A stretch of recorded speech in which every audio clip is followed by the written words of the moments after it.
Hello dear students, welcome to the world Chemistan. ये हमारा solution chapter का 13th video lecture है। ये वीडियो लेक्चर कंप्लीटली एक न्यूमेरिकल सेक्शन है जो कि हमने लास्ट टर्न पे डिस्कस किया था। वांट ऑफ फैक्टर उस पे बेस्ड है। तो हमने अभी तक सारे कॉलिगेटिव प्रॉपर्टीज के फॉर्मूलाज पढ़ रखे हैं, इंक्लूडिंग वांट ऑफ फैक्टर। ठीक है, लास्ट में हमने वांट ऑफ फैक्टर का भी टॉपिक डिस्कस कर लिया था। तो देखिए, आज के न्यूमेरिकल्स में हम वांट ऑफ फैक्टर से रिलेटेड न्यूमेरिकल्स को यहाँ पे सॉल्व करने वाले हैं। तो हर एक न्यूमेरिकल को आप खुद से सॉल्व करने की कोशिश करिएगा। हर एक न्यूमेरिकल को आप पॉज करिए, न्यूमेरिकल का खुद सॉल्यूशन निकालिए, उसके बाद फिर मैं यहाँ पे तो आपको करके दिखा ही रहा हूं। जो भी कॉन्सेप्ट है मैं आपको क्वेश्चन वाइज हर एक कॉन्सेप्ट को समझाऊंगा। हम यहाँ पे बहुत सारे न्यूमेरिकल्स को करने वाले हैं, डिफरेंट डिफरेंट टाइप के। ठीक है, तो चलिए देखिए, पहला जो क्वेश्चन है अपना, हम उसको स्टार्ट करते हैं। क्वेश्चन को पॉज करिए, खुद ट्राई करिए, उसके बाद देखिए यहाँ पे मैं आपको सारा कॉन्सेप्ट यहाँ पे समझाता हूं कि कैसे करेंगे इस न्यूमेरिकल को। ध्यान दीजिए, बिल्कुल बेसिक सा न्यूमेरिकल है ये पहला अपना। Calculate the boiling point of solution. ठीक है, सॉल्यूशन का पहले क्या पूछ रहा है हमसे? बॉइलिंग पॉइंट कैलकुलेट करने को बोल रहा है।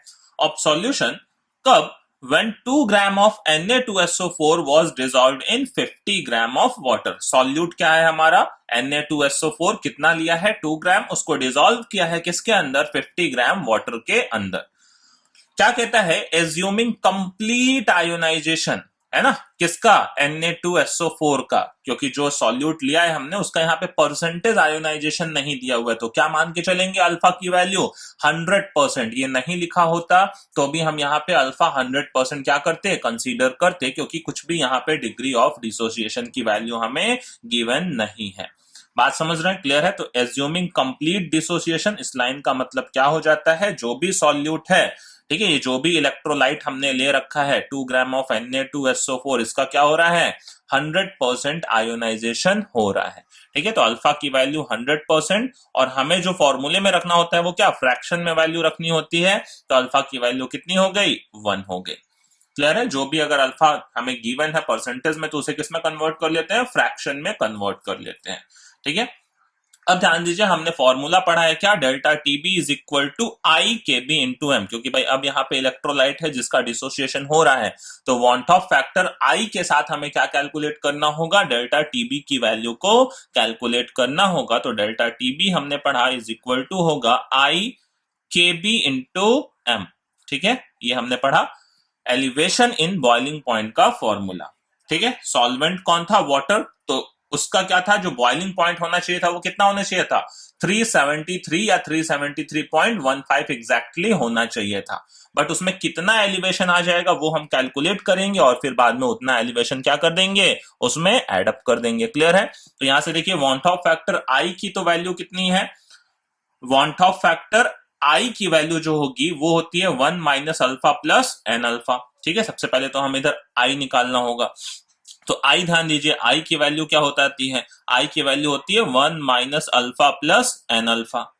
ठीक है, अब देखिए, अगर 100% आयोनाइजेशन है, 100% डिसोसिएशन है, तो अल्फा की वैल्यू क्या हो जाती है? 1 हो जाती है। तो यहां से ध्यान दीजिए, 1 माइनस 1 प्लस एन इंटू 1, और ये देखिए 1 कैंसिल हो जाएगा, 1 माइनस 1। आई की वैल्यू किसके इक्वल हो जाती है? एन के इक्वल हो जाती है। तो ये जो सिंपल सा आप ध्यान में रखिए, जब भी 100% आयोनाइजेशन का कॉन्सेप्ट ले रखा है तो आई की वैल्यू ही किसके इक्वल हो जाती है? एन के इक्वल हो जाती है। और एन की वैल्यू यहाँ पे कितनी है? एन की वैल्यू देखिए यहाँ पे 3 है। क्यों 3 है? ठीक है, क्यों? क्योंकि Na2SO4 देखिए जब आयोनाइज होगा, ठीक है, Na2SO4 आयोनाइज होगा तो हमें क्या देगा? 2Na प्लस देगा एंड प्लस सल्फेट आयन देगा। तो कितने आयन्स यहां से हमें मिल रहे हैं? 1 मोल ऑफ Na2SO4 के आयोनाइज होने पे 3 मोल्स ऑफ आयन्स मिल रहे हैं। तो यहाँ पे N की वैल्यू कितनी है? 3 है। ठीक है, तो I की वैल्यू इक्वल टू N की वैल्यू इक्वल टू कितना हो जाता है? यहाँ से 3 हो जाता है। क्लियर है? आई होप ये बात आपको समझ में आ गई होगी। क्लियर? अब यहां से देखिए, हम delta T B is equal to i K B into M को लगाते हैं। ठीक है, तो यहां से क्या हो जाता है? डेल्टा टीबी की वैल्यू इज इक्वल टू हो जाएगी, आई की वैल्यू कितनी थी? 3 इंटू केबी। केबी अगर गिवन भी नहीं होता तो भी हमें याद होना चाहिए, केबी की वैल्यू फॉर वाटर कितनी होती है? 0.52, और इंटू मोलैलिटी। मोलैलिटी कैसे निकालेंगे? मोल पर केजी। ठीक है, तो मोलालिटी के लिए मोल पर केजी, मोल निकालने के लिए mass divide by molar mass. Mass कितना था सॉल्यूट का? 2 ग्राम मास हो गया, divide by molar mass. Na2SO4 का मोलर मास निकालिए, कितना हो जाएगा? Na2SO4 कितना आएगा? Na2SO4 23 टू जा, है ना, सोडियम 23 होता है, 23 टू जा 46 plus sulphur 32 plus 4 oxygen 64। Overall molar mass कितना आ जाएगा? 628412 एंड ये हो जाएगा 6394 13 13 प्लस 12 142 142 इसका मोलर मास है। Divide by mass of solvent होता है किसमें? केजी में। 50 ग्राम वाटर है, डिवाइड बाय 1000 कर लेंगे, ये किसमें आ जाएगा? केजी में आ जाएगा। यहां से देखिए आप कैलकुलेशन करेंगे तो ये आ जाएगी ओवरऑल डेल्टा टीबी की वैल्यू। मैं कैलकुलेशन नहीं कर रहा हूं, टाइम सेव करने के लिए देखिए मैं डायरेक्ट वैल्यू लिख रहा हूं, आप कैलकुलेशन करके देखिएगा। डेल्टा टीबी को यहां से आप कैलकुलेट करेंगे तो वैल्यू मिलेगी आपको 0.439। अब ये देखिए यही एलिवेशन है, ये अभी बॉइलिंग पॉइंट नहीं है फाइनल, ये एलिवेशन है, ठीक है। तो बॉइलिंग पॉइंट हो कितना जाएगा? ठीक है, बॉइलिंग पॉइंट की मैं बात करूं तो पहले नॉर्मल वाटर का बॉइलिंग पॉइंट कितना होता? 373। आपको एग्जैक्ट चाहिए तो 0.15 और भी ले सकते हैं, ठीक है, 373 और प्लस उसमें कितना ऐड करेंगे? 0.439 ऐड कर लेंगे, ठीक है। तो ओवरऑल जो नया बॉइलिंग पॉइंट हो जाएगा इतना एलिवेशन होने के बाद 373.439 केल्विन, ये हो जाएगा new boiling point of the solution. Clear है? आई होप आपको बात समझ में आ गई होगी। क्लियर? चलिए अब चलते हैं हम फिर फटाफट दूसरे क्वेश्चन पे। सेकंड क्वेश्चन, फिर से आप क्वेश्चन को पॉज करिए, ठीक है, खुद ट्राई करिए, उसके बाद फिर मैं तो यहां पे सॉल्यूशन कर रहा हूं। क्लियर? देखिए सेकेंड क्वेश्चन में क्या बोल रहा है हमसे? Calculate the amount of CaCl2 which must be added to 500 gram of water. कितना CaCl2 मैं डालूं 500 ग्राम ऑफ वाटर के अंदर, ताकि क्या हो जाए, जो उसका फ्रीजिंग पॉइंट है वो डिप्रेस हो जाए कितने से? 2 केल्विन से। ध्यान दीजिएगा, हमें डेल्टा TF की वैल्यू यहां पे पता है, ठीक है। डेल्टा TF कितना है यहाँ पे? बाय फ्रीजिंग पॉइंट में डिप्रेशन, डेल्टा TF वही तो होता है 2 केल्विन, ठीक है। यहां पे भी देखिए एज्यूम कर रहा है कंप्लीट डिसोसिएशन, मतलब यहां पे भी I की वैल्यू किसके इक्वल होगी? N की वैल्यू के इक्वल। क्लियर है? I की वैल्यू N की वैल्यू के इक्वल होगी और N की वैल्यू क्या होगी CaCl2 के लिए? 3 होगी। बात समझ रहे हैं कि नहीं? यहाँ पे भी है ना I क्या है, क्योंकि 100% आयोनाइजेशन के लिए हमने अभी अभी पीछे न्यूमेरिकल में क्या बोला? I की वैल्यू N की वैल्यू के इक्वल होगी और N की वैल्यू CaCl2, फिर से हमें क्या मिलेगा?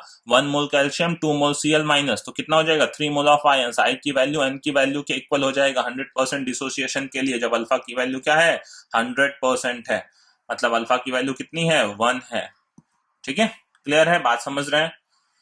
अब देखिए यहां से हमें करना है क्या? Delta TF is equal to I KF into M का यूज, यही होता है डिप्रेशन इन फ्रीजिंग पॉइंट का फॉर्मूला, इंक्लूडिंग I तो हमें पता हो गया। I की वैल्यू कितनी है? 3। KF फॉर वाटर कितना होता है? नहीं गिवन होता तो भी हमें याद होता है 1.86 इंटू मोलैलिटी। अब देखिए मोलैलिटी को क्या लिखूंगा? मोल पर केजी। मोल में हमें देखिए मास तो पता ही नहीं है CaCl2 का, तो उसे मास ही रहने देते हैं। मोल इज इक्वल टू क्या होता है? मास divide by molar mass, mass divided by molar mass. CaCl2 का मोलर मास कितना आ जाएगा? कैल्शियम 40 एंड 35.5 इंटू 2 71, 71 प्लस 40 कितना हो जाएगा? 111, 111 divided by mass of solvent in KG 500 divided by 1000 हो जाएगा। यहां से आप निकाल सकते हैं कि इसका मास कितना होना चाहिए, है ना। CaCl2 का मास डेल्टा TF की वैल्यू कितनी लाने के लिए? 2 लाने के लिए डेल्टा TF की वैल्यू कितनी रखेंगे? 2, ठीक है, वो तो हमें क्वेश्चन में गिवन था। तो यहां से ओवरऑल अब आपका एक ही अननोन है, मास। यहां से मास आप कैलकुलेट करेंगे, ठीक है। अगेन देखिए मैं डायरेक्ट वैल्यू लिख रहा हूं, आप कैलकुलेशन कर सकते हैं, ठीक है। आंसर आना चाहिए 19.89 ग्राम। मतलब मैं इतना CaCl2 डाल दूं अगर 500 ग्राम वाटर के अंदर, तो उसका फ्रीजिंग पॉइंट कितने से डिप्रेस हो जाएगा? 2 केल्विन से डिप्रेस हो जाएगा। क्लियर? बात समझ गए? तो चलिए चलते हैं क्वेश्चन नंबर 3 पे, ठीक है। क्वेश्चन को पॉज करिएगा, क्वेश्चन को खुद ट्राई करिएगा।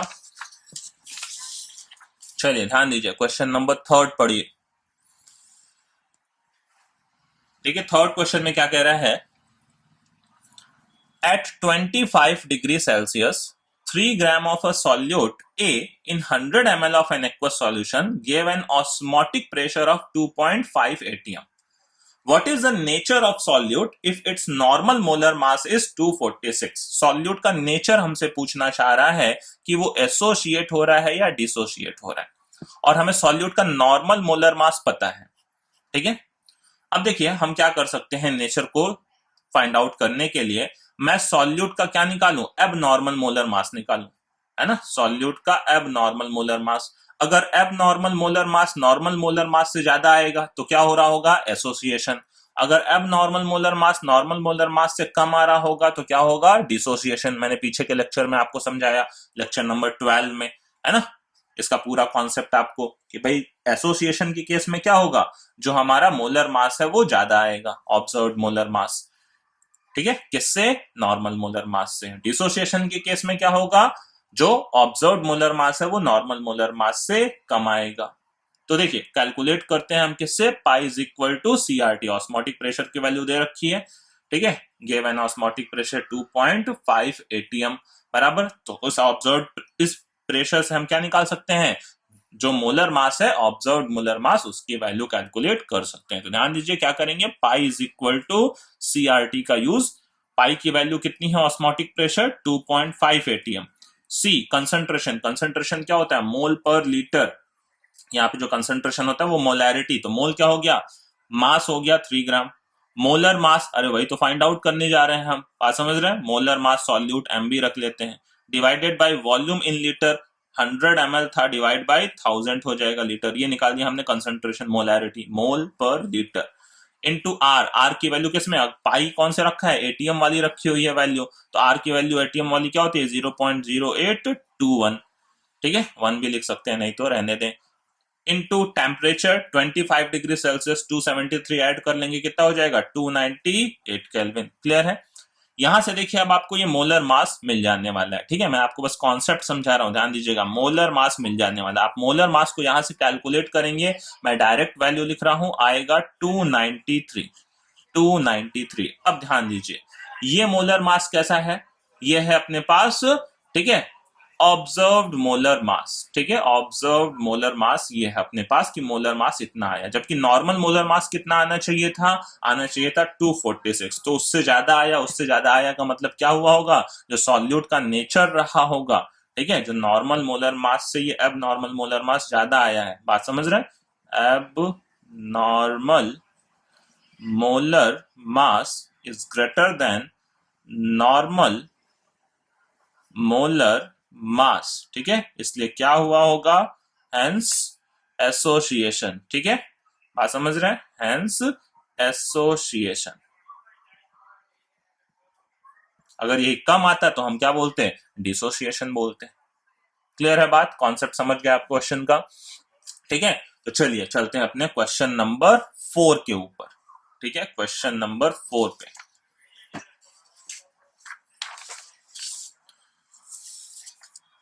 चलिए क्वेश्चन को पॉज करिए, खुद क्वेश्चन को ट्राई करिए। ध्यान दीजिए क्वेश्चन में क्या लिखा हुआ है, अ सॉल्यूशन कंटेनिंग, ठीक है, a solution containing 0.5 gram of KCL. ठीक है, क्या लिया हुआ है, 0.5 ग्राम केसीएल लिया हुआ है। ठीक है, dissolved in 100 gram of water freezes at -0.24 degree Celsius. ठीक है, 100 ग्राम वाटर में डिसॉल्व किया तो वाटर का फ्रीजिंग पॉइंट डिप्रेस हो गया, कितने से डिप्रेस हो गया, है ना, 0.24 से, क्योंकि 0 होना चाहिए था, और वो अभी फ्रीजिंग पॉइंट वाटर का कितना है, माइनस में 0.24। तो डेल्टा टीएफ की वैल्यू हमें पता है यहाँ पे। ठीक है, डेल्टा टीएफ कितना है यहाँ पे, डेल्टा टीएफ 0 होना चाहिए था, है माइनस में 0.24, तो डेल्टा टीएफ कितना है, 0.24 डिग्री सेल्सियस। बात समझ रहे हैं, क्लियर है, ये डेल्टा टीएफ है। अब पूछ रहा है हमसे, calculate the percentage ionization of the salt. Percentage ionization का मतलब क्या पूछ रहा है हमसे, अल्फा की वैल्यू, है ना, डिग्री ऑफ डिसोसिएशन की वैल्यू हमसे पूछ रहा है, परसेंटेज आयोनाइजेशन की वैल्यू हमसे पूछ रहा है। तो अगर मेरे को यहां से आई मिल जाए तो आई मिल जाएगा, तो अल्फा मिल जाएगा। बात समझ रहे हैं, तो देखिए मैं आई निकालने के लिए क्या करूंगा, delta T F is equal to i K F into M, ये फॉर्मूला अप्लाई करूंगा। डेल्टा टीएफ कितना था, 0.24, आई की वैल्यू हमें फाइंड आउट करनी है। के एफ वाटर का कितना दिया हुआ है 1.86। मोलैलिटी लिख सकते हैं, देखिए 0.5 ग्राम मास हो गया, divided by molar mass KCL का कितना हो जाएगा, पोटेशियम का 39 होता है, क्लोरीन का 35.5, कितना हो जाएगा 74.5, 74.5 डिवाइडेड बाय, ठीक है, mass of solvent in KG 100 divided by 1000। यहां से देखिए आप आई की वैल्यू कैलकुलेट करेंगे, तो आई की वैल्यू देखिए मैं डायरेक्ट लिख रहा हूं, आई की वैल्यू यहां से आ जाएगी आपकी कितनी 1.92, समझिएगा। अब ये हो गया अपना आई, हमें चाहिए अल्फा, तो देखिए डिसोसिएशन के लिए हमने क्या पढ़ा, केसीएल है, तो केसीएल के डिसोसिएशन के लिए आई की वैल्यू, डिसोसिएशन के लिए i is equal to 1 minus alpha plus n alpha, ठीक है। तो आई की वैल्यू कितनी है 1.92 इज इक्वल टू, ठीक है, 1 माइनस अल्फा प्लस एन की वैल्यू केसीएल के लिए कितनी होगी, केसीएल 2 आयन देगा, के प्लस सीएल माइनस, है ना, क्लियर है, केसीएल टूटेगा तो हमें क्या देगा, K plus n plus CL minus, तो 2 आयंस देगा, तो एन की वैल्यू कितनी है 2 अल्फा, ठीक है। तो ये देखिए 1 इधर जाएगा, कितना बचेगा 0.92 इज इक्वल टू उधर 2 अल्फा माइनस अल्फा, अल्फा, तो अल्फा की वैल्यू कितनी आ गई 0.92, ये फ्रैक्शन में हो गया, परसेंटेज बोले तो अल्फा कितना हो गया 92%।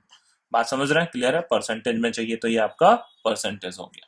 आई होप आपको क्लियर हो गया होगा क्वेश्चन, ठीक है। 92% केसीएल का क्या होगा, डिसोसिएशन होगा, क्लियर, बराबर। चलिए अब चलते हैं अपने क्वेश्चन नंबर 5 के ऊपर, ठीक है, क्वेश्चन नंबर 5 पे। ये क्वेश्चन देखिए थोड़ा इंपॉर्टेंट क्वेश्चन है, एग्जाम में काफी पूछा जाता है इस तरह का क्वेश्चन, ये एसोसिएशन से रिलेटेड क्वेश्चन है। देखिए क्वेश्चन में हमसे क्या बोल रहा है, 2 ग्राम of benzoic acid dissolved in 25 gram of benzene shows a depression in freezing point equal to 1.62 Kelvin। Freezing point में डिप्रेशन दिया हुआ है कितना 1.62। बेंजोइक एसिड को डिसॉल्व किया है किसके अंदर, 25 ग्राम बेंजीन के अंदर, क्लियर है। अब देखिए ये बेंजोइक एसिड अगर एक नॉन पोलर सॉल्वेंट के अंदर जाएगा, तो मैंने आपको पिछले लेक्चर में ही समझाया, लास्ट लेक्चर में, कि इसका एसोसिएशन होने लगेगा, और देखिए यहाँ पे बात भी एसोसिएशन की ही कर रहा है ये क्वेश्चन में, ठीक है। बेंजीन के लिए केएफ की वैल्यू दी हुई है, molar depression constant for benzene is 4.9। What is the percentage association, मतलब यहां भी हमसे क्या पूछ रहा है, अल्फा की वैल्यू पूछ रहा है, मतलब यहाँ पे अल्फा क्या है इस बार, लेकिन डिग्री ऑफ एसोसिएशन है, ठीक है, अल्फा क्या है, डिग्री ऑफ एसोसिएशन है, ठीक है, डिग्री ऑफ डिसोसिएशन नहीं है, डिग्री ऑफ एसोसिएशन इस बार, क्योंकि बेंजोइक एसिड क्या बनाएगा, डाइमर बनाएगा सॉल्यूशन में, हमने पिछले लेक्चर में आपको समझाया बेंजोइक एसिड डाइमराइज होगा, है ना, इधर से C6H5COOH एक आएगा, ठीक है, और इधर से भी एक C6H5COOH आएगा, और ये क्या हो जाएंगे आपस में हाइड्रोजन बॉन्डिंग के थ्रू डाइमराइज हो जाएंगे, ये डाइमर का फॉर्मेशन कर लेगा। तो ये कितना एसोसिएशन हुआ, ऐसा कितना परसेंट मॉलिक्यूल एसोसिएट हो गया होगा, कितना परसेंट मोल एसोसिएट हो गया होगा, वो डिग्री ऑफ एसोसिएशन ही हमें क्या करना है, फाइंड आउट करना है। बात क्लियर है। फिर से अगर हमें आई की वैल्यू मिल जाएगी तो अल्फा की वैल्यू मिल जाएगी, बात समझ रहे हैं। एन की वैल्यू यहाँ पे भी कितनी है, डाइमर बना रहा है तो एन की वैल्यू 2 रखेंगे, और डिग्री ऑफ एसोसिएशन के लिए अल्फा, आई का फॉर्मूला अल्फा के टर्म में i is equal to 1 minus alpha plus alpha by n होता था, ठीक है, वो सब बात की बात है, पहले हम आई निकालते हैं। चलते हैं किस पे, डेल्टा टी एफ पता है हमें, तो डेल्टा टी एफ, ठीक है, delta T F is equal to i K F into M.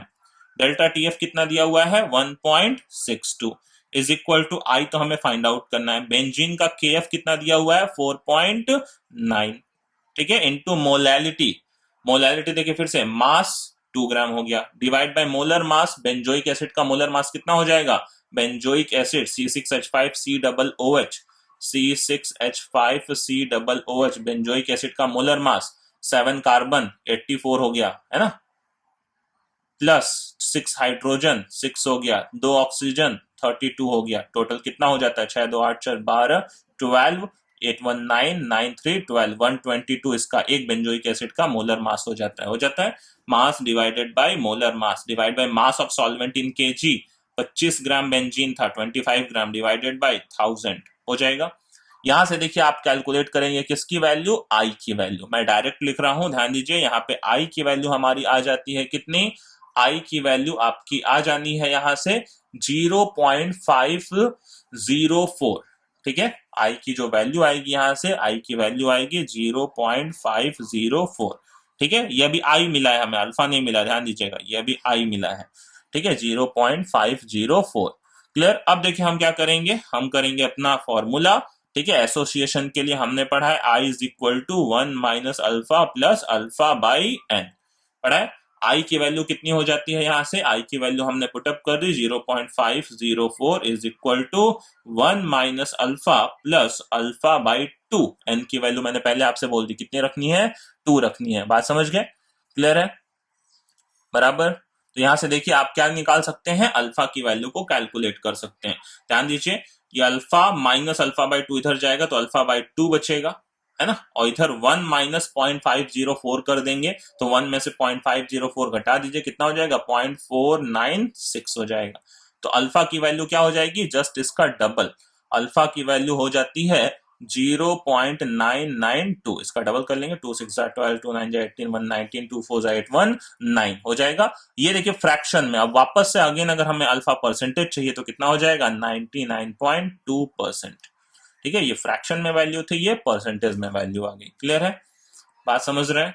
तो ऐसे क्वेश्चंस काफी इंपॉर्टेंट होते हैं एग्जाम के लिए, ध्यान दीजिएगा। ठीक है, जिसमें ये डिग्री ऑफ एसोसिएशन के टर्म में हमें कैलकुलेशन करना होता है। तो क्वेश्चन को ध्यान से पढ़िए, एसोसिएशन हो रहा है या डिसोसिएशन हो रहा है, उसके बेसिस पे आप फिर आगे फॉर्मूले को अप्लाई करिए। क्लियर है, बात समझ गए। चलिए फिर आगे चलते हैं हम अपने नेक्स्ट क्वेश्चन के ऊपर, क्वेश्चन नंबर 6 पे। क्लियर है, क्वेश्चन नंबर 6 को पढ़िए जरा ध्यान से, ये भी क्वेश्चन इंपॉर्टेंट है काफी।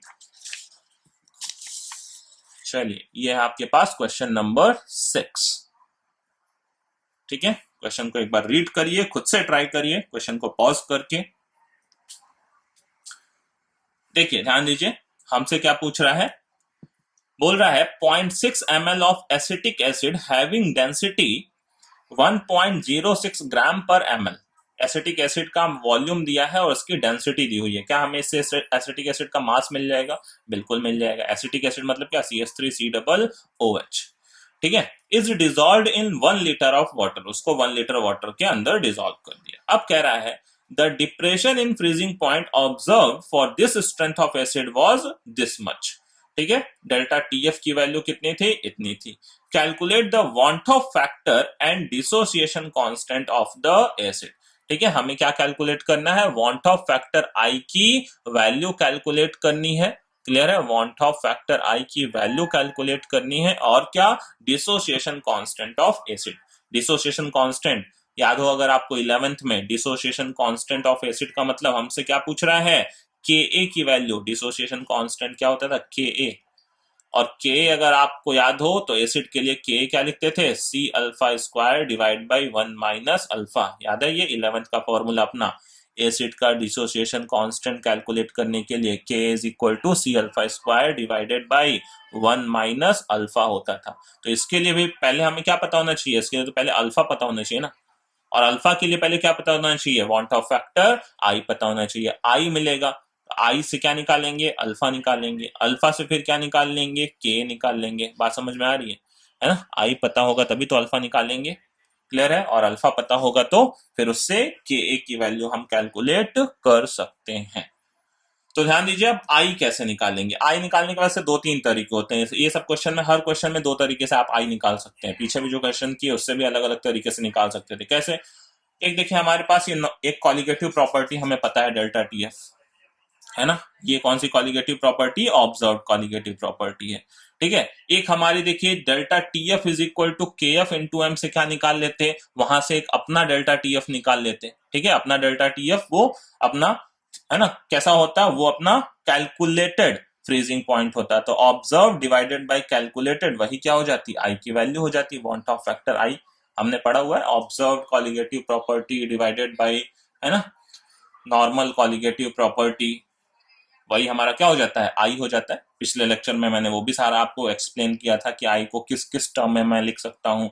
आई को एक तो लिखा था normal molar mass divide bye अब नॉर्मल मोलर मास, बट हमने कहा था मोलर मास कॉलिगेटिव प्रॉपर्टी के इनवर्सली प्रोपोर्शनल होता है, तो आई की वैल्यू क्या हो जाती है, ठीक है, abnormal colligative property divided by normal colligative property. तो एबनॉर्मल कॉलिगेटिव प्रॉपर्टी क्या था, ये वाला था जो ऑब्जर्व था, divided by normal colligative property, वो हम क्या निकालेंगे, delta T F is equal to K F into M से जो आना चाहिए था। क्लियर है। अदरवाइज आप सीधा एक काम कर सकते हैं, ठीक है, ये नहीं करना है तो delta T F is equal to i K F into M लगाइए, वहां से सीधा आपको आई मिल जाएगा, है ना भाई। मैं दोनों तरीके आपको बता रहा हूँ, ठीक है। चलिए तो मैं आपको सेकंड तरीके से कर देता हूं यहाँ पे, बिल्कुल इजी सा, delta T F is equal to i K F into M, बराबर है। तो डेल्टा टी एफ हम फिर यही वाला रख लेते हैं क्योंकि आई का यूज मैंने कर दिया फॉर्मूले में, ठीक है। तो फिर वो सही वाली वैल्यू दे देगा, 0.0205 डेल्टा टी एफ रख दिया, इज इक्वल टू आई, आई तो हमें फाइंड आउट करना है, ठीक है, इनटू के एफ, के एफ क्या है यहाँ पे, वाटर है, तो वाटर के लिए के एफ की वैल्यू कितनी रखेंगे, ठीक है, 1.86, क्लियर है, 1.86 होता है, 1.86 इंटू मोलैलिटी। मोलैलिटी के लिए अब देखिए मास चाहिए होगा, मास हमें नहीं पता है यहाँ पे सॉल्यूट का, तो थोड़ा सा कैलकुलेशन साइड में करना होगा। Density is equal to mass by volume वाला कैलकुलेशन हमें पता है, density is equal to mass by volume, ठीक है। तो यहाँ से देखिए मास निकालना है तो डेंसिटी इंटू वॉल्यूम, डेंसिटी कितनी दी हुई है 1.06 इंटू वॉल्यूम कितना दिया हुआ है 0.6, ये किस में आ जाएगा, ये ग्राम में आ जाएगा, है ना। मास जो भी आएगा यहाँ से किस में आएगा, ग्राम में आ जाएगा, आएगा। क्लियर है, बात समझ रहे हैं। अब ये मास हो गया, मास और क्या करेंगे, डिवाइड बाय मोलर मास, ये मास ऐसे ही रख देता हूं, मल्टीप्लाई क्या करूं, ठीक है, 1.06 इंटू 0.6, ये मास हो गया, divided by molar mass acetic acid का, एसिटिक एसिड क्या होता है CH3COOH, है ना। एसिटिक एसिड क्या होता है CH3COOH, ये होता है एसिटिक एसिड। मोलर मास कितना आता है इसका 60, तो मास ये हो गया, divide by molar mass 60 divided by mass of solvent in KG, ठीक है, mass of solvent in KG. 1 litre water लिया है, अब 1 लीटर वाटर, देखिए वाटर की भी डेंसिटी कितनी होती है 1 ग्राम पर एम एल, नहीं पता है तो वाटर की डेंसिटी हम मान के चलते हैं कितनी होती है, DH2O की वैल्यू, DH2O की वैल्यू होती है 1 ग्राम पर एम एल। तो 1 लीटर मतलब 1000 ग्राम, एंड 1000 ग्राम मतलब क्या हो जाता है 1000 ml उसका, है ना। तो 1 लीटर 1000 ml, 1000 ml 1000 ग्राम के भी बराबर है, तो ये 1000 ग्राम होगा, ठीक है, और डिवाइडेड बाय फिर 1000 करूंगा तो वो 1 kg हो जाएगा, भाई किलोग्राम में बदलना पड़ेगा ना। 1 लीटर की वैल्यू कितनी है 1000 ml के इक्वल, बट वाटर की डेंसिटी 1 ग्राम पर ml है, तो 1000 ग्राम को kg में बदलूंगा तो कितना हो गया, वो 1 kg हो गया। बात समझ रहे हैं, क्लियर है।